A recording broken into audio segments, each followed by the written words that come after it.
Olá a todos, eu sou André Costa e o programa Equilíbrio Nacional de hoje tem a grande satisfação de receber um amigo, uma pessoa estudiosa, dedicada, uma pessoa que realmente se dedica naquilo que faz. Sempre. Nosso amigo Baltzer, ele dispensa apresentações, dispensa... Mas ele vai falar um pouquinho, porque se eu for ler todo o currículo dele, nós vamos passar aqui essa conversa toda.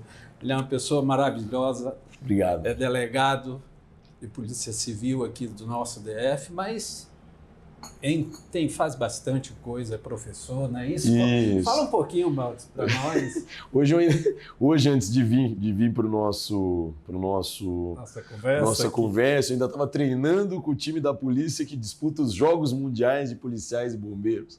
Então eu, como sou o goleiro do time, aí eu estava lá treinando. A gente tem um compromisso, né? A gente treina terças, quintas e joga aos sábados para poder disputar um evento olímpico.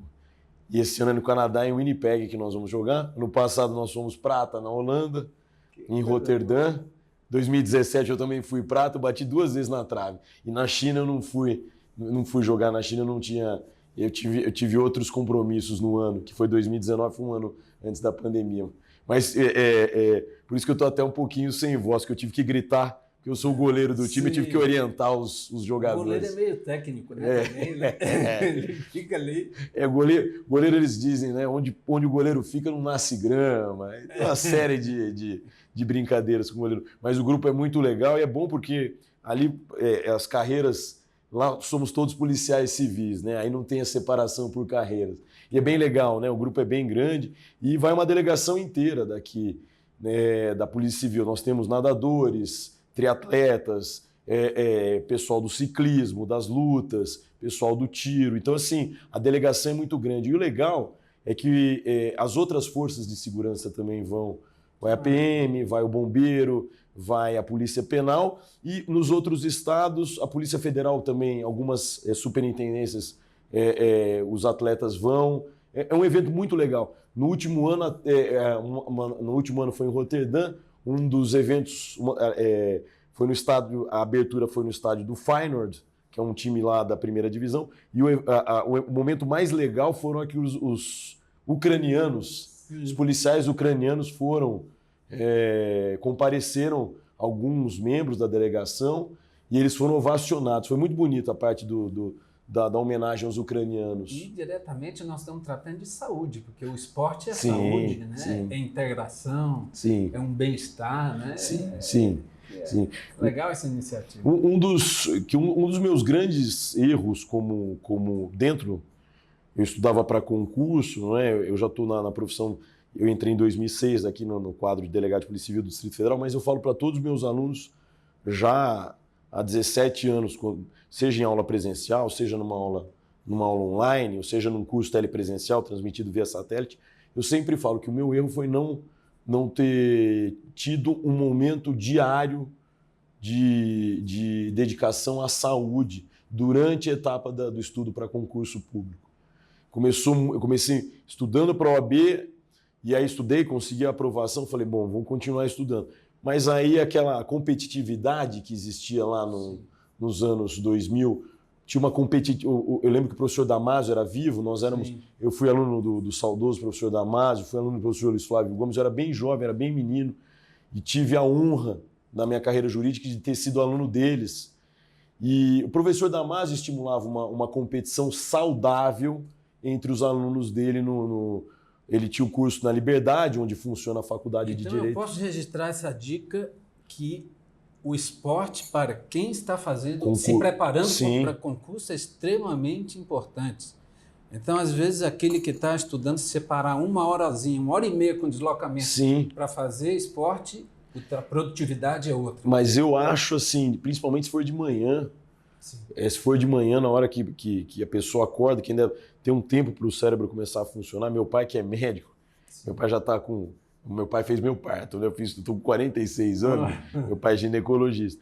Meu pai tem uma tese como médico, né, que as pessoas precisam de um pouquinho de açúcar de manhã. Ele fala isso, ele come o bolinho dele e toma um café e vai para... Meu pai até hoje, graças a Deus, ele está clinicando. E ele fala do açúcar. E eu acho que é um bom momento para a pessoa encaixar de manhã uma parte para o esporte, de se dedicar a um esporte. Hoje é febre que as meninas jogam beach tênis, os garotos jogam futevôlei, ou lutam jiu-jitsu, ou gostam mesmo do futebol. E uma coisa que eu queria deixar claro, não é só para quem está prestando concurso para a área policial. Não, para todos. Magistratura, Ministério Público, às vezes uma carreira para um tribunal, analista do STJ, analista do STF, todo mundo precisa se dedicar. Na verdade, o esporte ele contribui em tudo para o desenvolvimento do conhecimento. Ele oxigena os neurônios, o cérebro, tudo. Nós somos uma estrutura, né? Uma máquina que precisa. Eu diria que o esporte ele ajuda a circular o óleo, se fôssemos um carro. Mas quando eu me candidatei a deputado federal, nessas últimas eleições, pelo União Brasil, um dos meus projetos de lei era alterar o ECA, era o Escola Integral. Que, lógico, guardadas as peculiaridades de cada ser humano, que a gente lida com um grupo heterogêneo, tem crianças e adolescentes que são PCDs. Então, eu imaginei o Escola Integral em que a criança e o adolescente estudassem na parte da manhã e à tarde, de acordo com as habilidades, fossem para o esporte. E se tivesse algum tipo de limitação, fosse para uma outra área da educação. Então eu tinha o projeto Escola Integral. Eu queria que nós fôssemos iguais aos americanos. Adaptar, não é? Até torneio de debates, de oratória. Sim. Às vezes o menino não consegue jogar o futebol americano ou lutar a luta greco-romana, mas eles colocam ele para correr no cross country, que eles falam. Ou quando ele não é adepto ao esporte, ele vai para oratória e eles têm torneio de oratória. Eu acho isso muito fantástico. O americano nisso é muito bom, né? Como os chineses e os russos investem, né? Os russos têm aquele problema com a questão do doping, mas eu vejo a China, o Japão, os Estados Unidos, Cuba também, né? Às vezes sempre lá liderando as Olimpíadas e os outros eventos. De forma geral. E uma coisa você falou, seu pai é médico. Sim. E como conta um pouquinho como foi a tua história de vir para o direito e vir para o Distrito Federal. Vir para o Distrito Federal. Meu pai brinca. Meu pai fala assim, nossa, mas eu te levei passar tanta visita na vida. Eu sou daquela época que o médico ele passava visita nos finais de semana. E meu pai era médico também de clube. Eu não sei se hoje ainda ele examinava, né, para poder entrar na piscina. Sim, não é? Então, assim, tinha um exame médico. E assim, imagina, eu sou de uma cidade de 20 mil habitantes. Hoje tem 30 mil, que é Barra Bonita, uma cidade pequena. Acho que meu pai foi o segundo ginecologista da história da cidade, né? Tanto que meu nome é Sérgio Ronaldo, tem muita gente que homenageia, faz uma homenagem ao médico que faz o parto e a cesárea. Então tem muita gente na cidade que chama Sérgio Ronaldo. Mas é interessante que assim, eu não levava o mínimo traquejo para a área, nunca. Meu pai, ginecologista, meu pai tinha muito afeto, meu pai tem muito afeto por um primo de primeiro grau, que é 6 anos mais velho do que eu, que se tornou neurocirurgião. E minha irmã, que é mais nova, nós somos um casal, tenho eu e minha irmã é 6 anos mais nova do que eu, quase 7, ela é hematologista, fez residência no base e depois foi para o Einstein ser hematologista, fazer residência em hemato.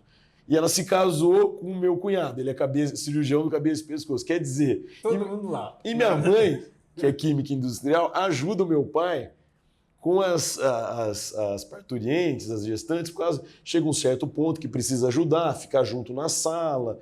E minha mãe, ela sabe tudo de plano de saúde, então tem 3 médicos em casa, ela faz a gestão com os planos de saúde. Mas assim, não nasci para medicina. Tenho 2 primos, minha irmã, meu cunhado, todo mundo nasceu. E minha sobrinha, a única que eu tenho, já brinca de médico desde pequena lá. Nossa. Com as bonecas. E depois esse desejo de entrar na polícia foi uma questão... Eu fiz a faculdade de Direito em Bauru, que é perto de faculdade que Saulo Ramos fez,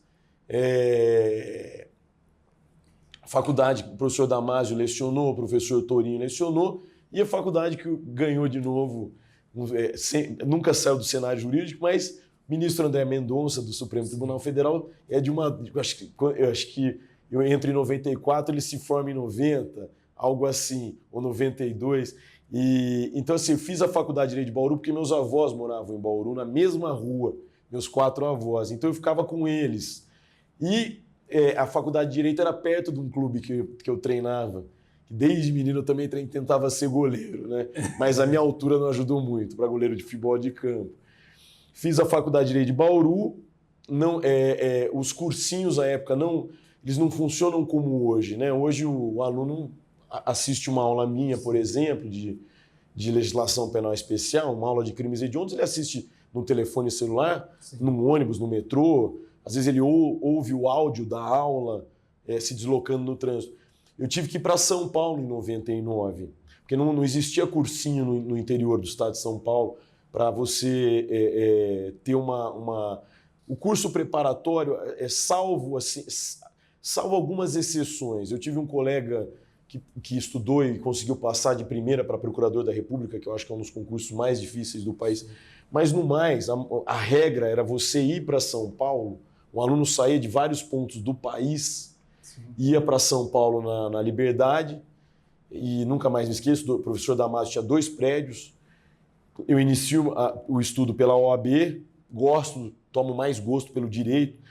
Os professores que eram de cursinhos que eu me espelhei, né, Capês, professor Guilherme de Souza Nutti, Antônio Marcato, o próprio ministro Alexandre de Moraes, professor José Eduardo Martins Cardoso, foi ministro da Justiça, eu tive aula com eles.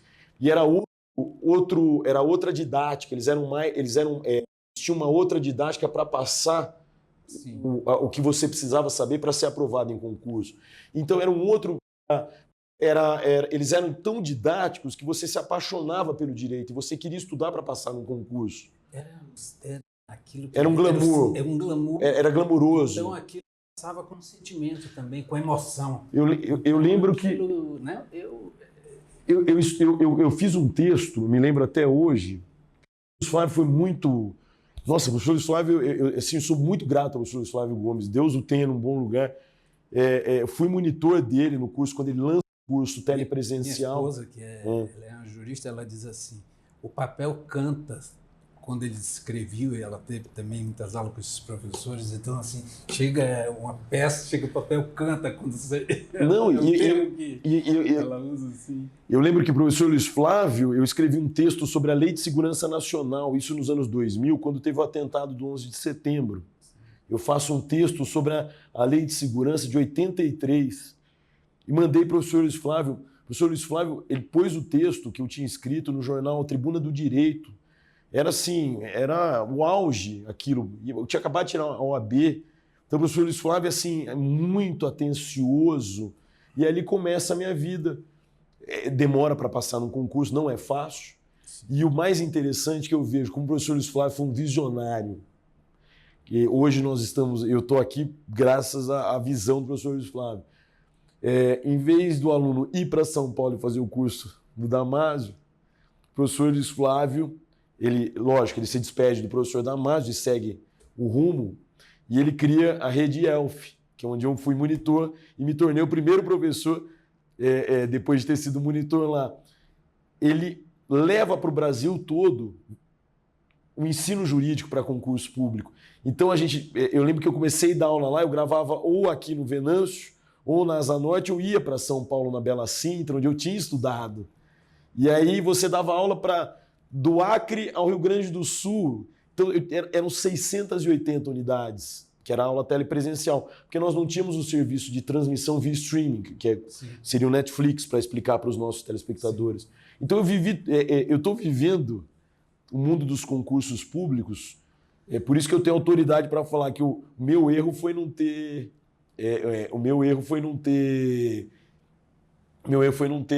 me dedicado ao esporte durante a preparação. Foi esse meu erro. Deus, voltou? Sempre acontece. Bom, quem sabe faz ao vivo. Então, a TV, até para falar, quem sabe, pode ser um dos grandes projetos nossos aí também. A TV Vincere é por streaming também, tem o YouTube normal, mas ela tem a transmissão por streaming. Por streaming. Então, ela E naquela época já alcançava, imagina hoje, né? O alcance. Olha, a primeira transmissão eu fiz via streaming pelo LFG em 2012. Tem 11 anos que eu fiz a primeira aula via streaming, que eu não precisei ir para um estúdio e fazer. Eu vou tentar, de uma maneira leiga, explicar para os nossos telespectadores. O sinal sair daquele estúdio para o satélite e distribuir. Eu fiz pela internet mesmo, só pela própria internet, sem sistema sem usar satélite. E uma época a gente transmite pelo Facebook, a gente tinha muita audiência. Eu cheguei eu fui professor do Gran Cursos, sempre tem que agradecer o professor Grangeiro, que foi a primeira pessoa que me deu oportunidade para lecionar. Atentar para vocês terem essa atenção, ao longo da nossa conversa, nosso delegado, o Dr. Baltzé, e professor, está falando de tudo que ele faz. Né? Eu ainda escrevi um livro de ficção, tem um monte de coisa. Pode continuar. Mas o que eu vi, por isso que eu estou desde 2006 dentro do magistério para o mundo jurídico. E eu tentei adaptar, uma época eu fui convidado a dar aula na Uniplac, no Gama, e eu quis adaptar as aulas de cursinho para o... Mas aí o aluno da faculdade de Direito, eu falo, a faculdade de Direito tinha que ser uma faculdade para quem já tem mais maturidade. Não dá para... Você falou uma coisa... Não dá para você a primeira faculdade. Eu acho que o menino de 17, 18 anos tá muito cru ainda para começar. Eu diria... Eu ia até mais, é uma coisa que eu penso, também uma idade a ser estudada para pessoas assumirem concursos, cargos concursados, né? Porque você vê magistrado, mas assim, tem que ter maturidade. A vivência, ela traz uma experiência que a universidade não nos concede, né? Então...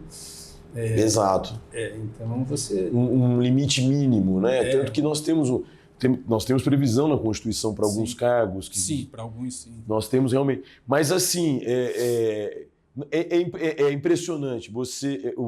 Quando você seleciona para quem quer estudar para um concurso ou para o exame de OAB, ou quer uma reciclagem profissional, eu dei aula na ESA há muitos anos. E às vezes o advogado migrava da área do direito trabalhista para o... Eu tinha um curso tinha um curso na ESA que era advocacia criminal na esfera policial, que eu explicava para quem não era advogado da área criminal, quem não entendia o processo penal, como é que funcionava a lavratura do auto, como se fixava fiança, quando não se fixava, onde o preso era recolhido. Quando veio já a audiência de custódia, explicavam. Então eu tinha contato. E eu fico assim, a minha decepção não, mas aonde eu vi que eu não tinha cacuete ou traquejo com aluno de curso de graduação. A não ser, eu falo aqui para os nossos telespectadores, quando eu ia dar alguma palestra sobre assassinos em série, perfil criminal, uso de perfil criminal, assassino em série, casos que eu trabalhei que não eram de assassinos em série, mas eu trabalhei num caso muito famoso, um estuprador em série, e aí eu fazia o gancho com... E aí você vê que você precisa de usar artimanhas para prender a atenção do aluno da graduação, que já é diferente do aluno do cursinho, que está tentando definir a vida, já vem da graduação. E aí não importa, o aluno não importa, seja um concurso com nível superior em direito, seja um concurso com superior em qualquer área, ou seja um concurso de nível médio. A concentração do aluno do cursinho é algo... Eles não conversam, telefone desligado, é impressionante. Se um telefone tocar, todos olham. Eles querem matéria das 7 às 11h30 da noite. É impressionante o nível de concentração do aluno. Que tem isso, já o curso superior. Isso. Que já tem, que é aí que vem... Está buscando... Que aí eu falo que tudo é linkado, até as conversas, né? Que é aí que eu volto e falo, que eu sempre digo em sala de aula. Questão do esporte, do esporte, de fazer alguma atividade... Eu falo que é para oxigenar. Deve ter um termo correto, né? Na medicina ou dentro da educação física. Eu falo que é para oxigenar o cérebro que o aluno precisa. Isso, na verdade, é para a produção de hormônios que vai... Sim. tirar alguns hormônios que dão o estresse, que dão essa inquietude, que deixa a pessoa ansiosa, não consegue concentrar, então gera a dopamina é boa, né? A serotonina também é boa, mas tem hormônios que são terríveis, né? Do estresse. Então, André, eu vi Augusto Cury falando sobre isso, síndrome do pensamento acelerado. Sim. Eu li os dois livros dele, síndrome do pensamento. Às vezes a pessoa, a síndrome do pensamento acelerado causando uma ansiedade de tanta informação que a pessoa recebe, ela não consegue se concentrar para estudar hoje. Nós vamos chamar rapidinho o intervalo comercial, mas nós vamos na volta finalizar esse assunto, porque isso é fundamental para você, que é uma pessoa intelectual, vamos dizer assim. Sim. E para todos e aqueles que não estão conseguindo ser. Porque... Mas vamos finalizar, porque é só uma frase. Hoje nós temos muita informação, as pessoas estão querendo muita informação, porém de forma superficial. Então a mente fica saltando de um lado para o outro, de um lado para o outro, de um lado para o outro. Não tem ninguém com conhecimento muito profundo. Então a pessoa quer saber de tudo um pouco e não sabe muito de nada. Exato. E isso cria essa insegurança. Até para fechar, antigamente nós tivemos que ler José Afonso da Silva para estudar direito constitucional, Roque Carrasa, direito tributário, Eli Lopes Meireles, Celso Antônio Bandeira de Mello. Hoje o aluno, ele lê, tem tudo mastigado, já tem lá o índice do que vai, já tem lá a quantidade de questões que vão ser cobradas daquele tema, já tem a peça que pode ser cobrada, já tem o esqueleto, já tem tudo mastigado. E aí que eu falo o que mudou muito. Eu sou da época que você tinha que ler os livros do professor Damásio, os livros do professor Tourinho. Nós tínhamos que ir na fonte. Exato. Na fonte originária, ter todo o conceito para desenvolver algo naquele momento que aparecesse. Hoje não, é tudo pré-formatado. André, eu lembro que para achar um informativo do STF, do STJ, há 20 anos, 25, você tinha que ir num cursinho, procurar alguém que tinha ido no site, conseguido imprimir o informativo do STJ, do STF, para você saber a jurisprudência dos tribunais superiores. Hoje, em tempo real, já tem tudo, o informativo já mastigado, pronto para consumo. E aí vem um excesso de informações mesmo. Eu sempre falo, para passar num concurso hoje, eu tenho um método radical para passar num concurso. Mas é para evitar o pensamento acelerado. A pessoa não pode ter Twitter, a pessoa não pode ter Instagram, não pode ter certas ferramentas. Sim, não pode. Nós temos uma pesquisa que isso faz parte do nosso estudo sobre a mente, sobre tudo isso, por uma questão de desenvolvimento pessoal, de paixão, estudar sobre isso. Se você está lendo ou está focado ali, e se você parar, se você deixa o celular e se você entra uma mensagem e for ver, você leva no mínimo 20 minutos para você, após desligar aquilo ali, voltar para o foco que você estava, se você tiver um método de voltar para a concentração. Ou seja, você perde meia hora só por causa de uma ligação. Então, exato. Na hora de estudar, é hora de estudar. A hora de fazer alguma coisa, é hora de fazer. Tem que ter uma coisa por vez. Exato, mas é o que o Augusto Cury fala. Excesso de informações aceleram o pensamento e causam uma ansiedade, a pessoa não consegue se concentrar, não consegue criar o foco, eu digo. Sim. E algumas pessoas que aí já entra na área da psiquiatria, da psicologia, que é o TDAH, que é criar o hiperfoco, não é? A pessoa já tem uma dificuldade, ela tem que criar não o foco, ela tem que criar aquilo que se chama hiperfoco. É que hoje as pessoas elas estão perdidas em definir o que elas querem na vida como objetivo principal, porque é esse objetivo que vai nos motivar a levantar da cama, a fazer o que tem que ser feito. Exato. Para poder nós termos a disciplina para alcançar aquilo. Então, um diz que é para fazer isso, outro diz que é para fazer aquilo, outro diz... Tem muito tocador de ouvido. Vão falando. André, e assim, André, eu vou, antes da gente ir para o intervalo, até para eu não esquecer, O que eu tenho visto, e assim, eu falo, eu aconselho a não usar, existe uma gama de alunos que hoje se vale de muleta, que é o Vivance, que é eu não sei se é Vivance ou Vinvance, como se pronuncia, que a pessoa, eu, por exemplo, nem existia nos anos 2000, nem se ouvia falar.